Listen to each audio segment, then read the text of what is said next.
Magandang umaga, tanghali, hapon at gabi sa inyong lahat. Ngayong Biyernes ay ating tatalakayin ang isa pang kabanata, ang kabanata pang 35.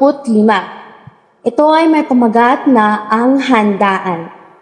Ako nga po pala si Flor Aguilar Basto mula sa Pangkat, Rizal. Ngayon, pumunta na tayo sa ating unang tatalakayin. Ang talasalitaan. Ang unang salita ay ang tutulugan. Ang ibig sabihin ay kakainan. Gumagaral. Ang ibig sabihin ay nanginginig. Humahagi. Ang ibig sabihin ay pinipad o nadapkisan. Labi. Ang ibig sabihin ay bangkay. Luray-luray. Ang ibig sabihin ay durog-durog. Ngayon, next, mapanudyo. Ang ibig sabihin naman ay mapanukso. Masasal, ang ibig sabihin ay sunod-sunod. Nakalaga, ang ibig sabihin ay nakatago o nakadeposito. Nagtutuya o naktutuya, ang ibig sabihin ay nakainis. Napasandig, ang ibig sabihin naman ay napasandal. Ngayon ay dumako naman tayo sa pangalawa nating tatalakayin, ang mga tauhan. Una ay si Basilio. Ninanais sabihan ng mga tao sa bantang pagsabog sa lugar na maaaring itumatay ng maraming tao.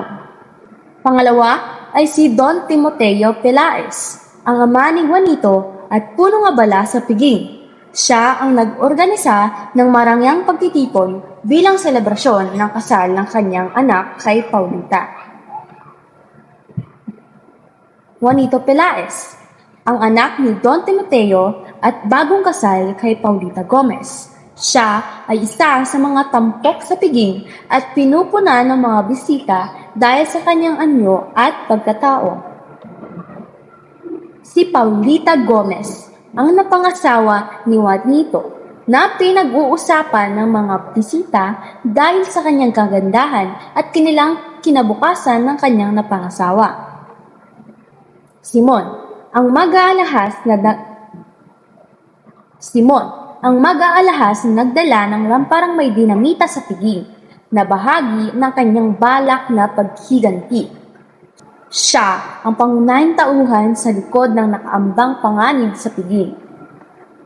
Isagani, ang dating kasintahan ni Paulita, na sa kabila ng kanyang kalungkutan ay nagdesisyon na iligtas sa mga bisita sa pamamagitan ng pag-agaw at pagtapon ng lampara ni Simon sa ilog.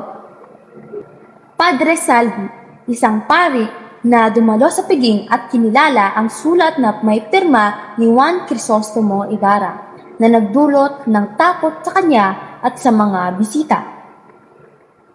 Padre Irene, isa ring pari na kasama sa piging at nagbigay ng mga komentaryo tungkol sa nangyayari sa paligid. Kapitan General, ang pinuno ng mga opisyal na dumalo sa piging. Siya ay naging sentro ng atensyon at nagpakita ng pagkabahala sa mga naganap sa kalagitnaan ng selebrasyon. Ngayon naman ay manonood tayo ng isang video kung saan ito ay ang buod ng kabanata pang 35 o ang handaan. Tayo na at manood tayong lahat. Magandang araw!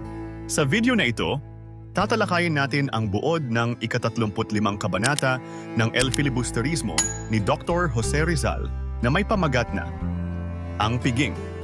Pag-aaralan din natin ang mga mahahalagang pangyayari, tauhan, tagpuan, talasalitaan, at aral, mensahe o implikasyon na matatagpuan sa kabanatang ito. Simulan na natin. Sa ikapito ng gabi, nagsimula nang dumating ang mga bisita para sa piging sa bahay ni Kapitan Tiago bilang pagdiriwang sa bagong kasal.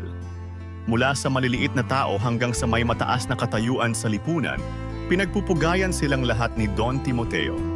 Kasama sa mga dumating ang bagong kasal, sina Doña Victorina at ang mga pari na sina Padre Salvi at Padre Irene.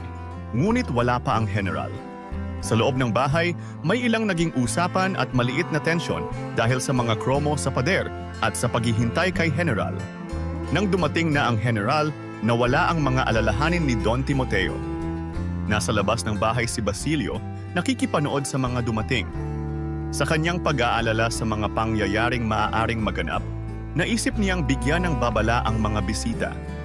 Ngunit nang makita niya sina Padre Salvi at Padre Irene, nagbago ang kanyang isip.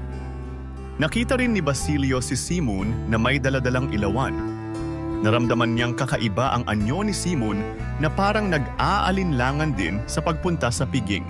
Pagkatapos makipag-usap sandali sa general at iba pang mga bisita, nawala si Simon sa paningin ni Basilio. Ninais ni Basilio na iligtas ang mga nasa loob ng bahay, ngunit siya ay hinadlangan ng mga tanod dahil sa kanyang itsura. Nag-utos si Simon na magtungo sila sa eskolta at magmadali. Sa kanyang pag-alis, nakita ni Basilio si Isagani at niyaya niyang lumayo. Ipinaliwanag niya ang tungkol sa ilawan at hinila niya si Isagani. Sa loob ng bahay, may nakita ang mga bisita na papel na may sulat na Manethassel Fares at ang lagda ni Juan Crisostomo Ibarra. Nagulat ang lahat, lalo na si Padre Salvi. Nais ng Kapitan General na ipatawag ang mga kawal, ngunit walang makita kundi mga utusan na hindi niya kilala. Inutos niya na ipagpatuloy ang pagkain at huwag pansinin ang biro. Nagbigay ng kahulugan si Don Custodio sa sulat at sinabing papatayin silang lahat sa gabing iyon. Tumigil ang lahat sa takot at may nagsabing baka lasunin sila. Biglang pumasok ang anino na kumuha sa ilawan, itinapon ito sa ilog at tumalon rin sa ilog. Ngayon naman ay tatalakayin natin ang mga mahalagang pangyayari. Una, nagsimula ang marangyang piging sa bahay ni Don Timoteo Pilaes, kung saan nagsidatingan ang mga bisita mula sa iba't ibang antas ng lipunan, kabilang ang mga opisyal, negosyante at mga pari tulad ni na Padre Salvi at Padre Irene.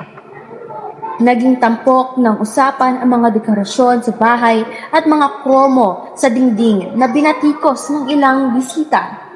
Pinana rin ang bagong kasal na sina Juanito Pilaes at Paulita Gomez, kung saan ang kagandahan ni Paulita at ang anyo ni Juanito ang naging sentro ng atensyon.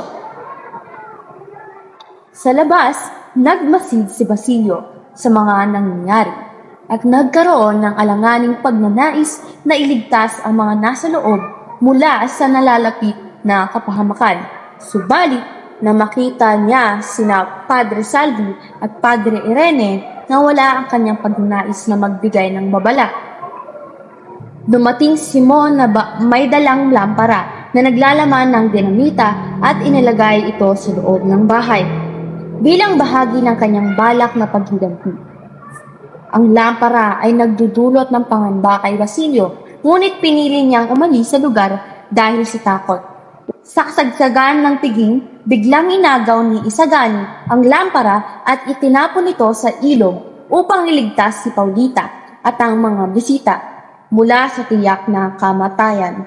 Isang mapanganib na hakbang na nagdulo ng kalituhan at pagkataranta sa mga dumalo sa piging. Yun lamang po, maraming salamat sa inyong lahat.